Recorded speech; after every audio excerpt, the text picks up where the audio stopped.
Hi, thank you for choosing Centrifoods. Today I'd like to show you how to use our Spigot kit that we include with our jibs. When you get the kit, it'll come in a plastic bag. Open it up and there's two parts. We have a lid and the spigot itself. On the lid there's actually a knockout. You can either cut that out with a clean utility knife or you can use a punch and a hammer to knock it out. And then the two just screw together for final assembly.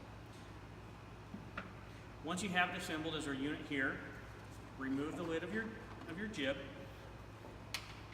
and then remove the foil tamper seal with a clean utility knife or whatever tool you commonly use in your facility.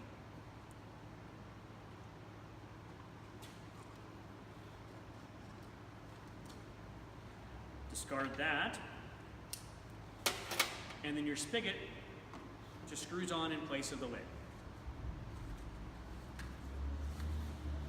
There's a gasket on the spigot, so there's enough room to turn it in which direction you want and still not leak. You don't have to over tighten it, and there is, or have it just pointed to the side.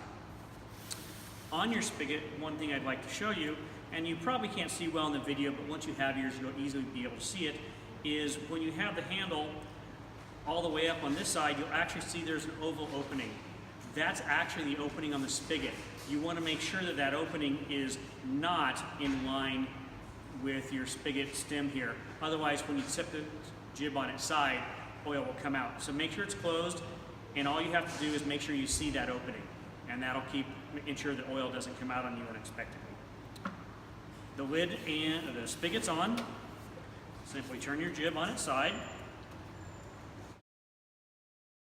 Depending on your operation, you may use a jug, you could use a bucket or a batch of some kind. Open the spigot, oil comes out. Go ahead, fill your container to however level you need it. Once you turn it off, go ahead and give it just a couple seconds because the residual oil will go ahead and drain out. You have your container of oil, and that's as easy as it is to use a spigot. Thank you very much.